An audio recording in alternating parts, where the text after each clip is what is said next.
If you were asked what the driving force behind the greatest run in Champions League history was, how would you respond?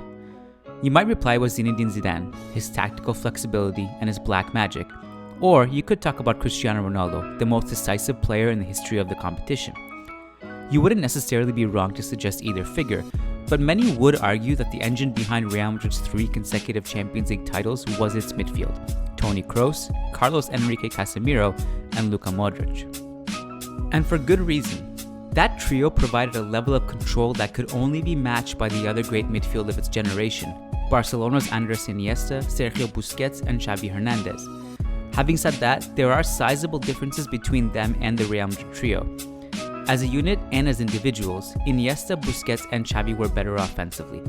Iniesta was a line-breaking machine, both in his dribbling and passing. Xavi was a creative genius, and Busquets is one of the finest passing defensive midfielders of all time. They were organized and supported by a Pep Guardiola philosophy that put Iniesta and Xavi in advanced positions and protected Busquets from excessive defensive stress. The goal of this video is not to produce a detailed comparison between the two midfields, but understanding their basic differences helps illuminate the characteristics of Madrid's midfield trio. Modrić, Kroos, and Casemiro are all less gifted in the final third than their counterparts to varying degrees, and Zidane's manipulated his players differently. While Pep was not only restrictive of his midfield's ability to roam, Zidane almost completely removed the shackles. When building out from the back, Kroos and Modrić would drop into pockets next to their backline, while Casemiro pushed forward like some kind of pseudo number 10. Depending on the stance of the opposition and the extent of their pressure, Modrić would deputize at right back or in defensive midfield, before roaming upfield as an interior while having duties as a winger. Kroos would generally occupy a deeper stance, but was almost as adaptable with his positioning, all the while ensuring that he could control the flow of the game. The shapeless, constantly evolving composition of Madrid's build-up put immense tactical stress on Zidane's chosen midfield. He trusted his trio to constantly interpret and adjust to their surroundings as they saw fit. Pep's men also faced tactical stress, but in a different way. Iniesta, Xavi, and Busquets roamed within complicated but roughly defined structures, while Modrić, Kroos, and Casemiro reacted to what the defense gave them and were adaptable in their structure. It was a very versatile midfield scheme. To say that both teams' systems worked would be an understatement. In Madrid's case, Zidane's sides became impossible to press from 2016 to 2018. In the opposition half, Kroos and Modrić relentlessly shifted possession into wide areas so that Marcelo and Carvajal could launch cross after cross. But there was a catch. The extraordinary fluidity made it extremely difficult to implement consistent counter-pressing. While Guardiola's team was always positioned to apply immediate pressure, Madrid often left gaping holes in their structure after losing the ball. This is where Casemiro's importance came into play.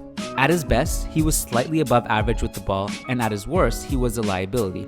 If you average it out, he was good enough with the ball, and his defensive instincts made up for everything else. The Brazilian's importance accelerated greatly when the time came to defend. He ate up ground like a stallion, regained possession with well-timed tackles, and sealed multiple gaps like a sailor trying to prevent his boat from capsizing. Modrić played his part as well, ceaselessly covering for Carvajal and moving where Casemiro couldn't.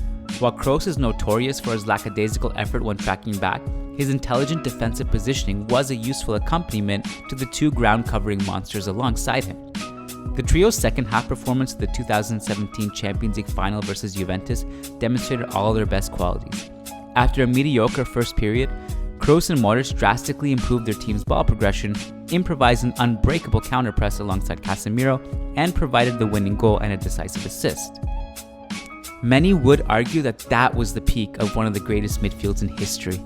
There certainly seemed to be some decline in the following season, but their quality was still glaringly evident. It wasn't until the ill-fated campaign this season that fans started to sound the death knell. Given the complex factors and instability behind Madrid's recent fall, it does feel a little dramatic to say that the trio is finished, however. Nevertheless, it may be time to move on, or at least shake things up a little bit. Modrić is 33, Kroos has had a subpar year like many others, and Casemiro is being ably challenged by the more press-resistant Marcos Llorente. It is inevitable that we will eventually move on from this dynastic midfield, but it is still up in the air as to whether Zidane can get one more good run out of them or not. Thanks for watching this week's School of Real Madrid video. If you like our work, please consider supporting us through Patreon, and be sure to follow us on all our social media channels.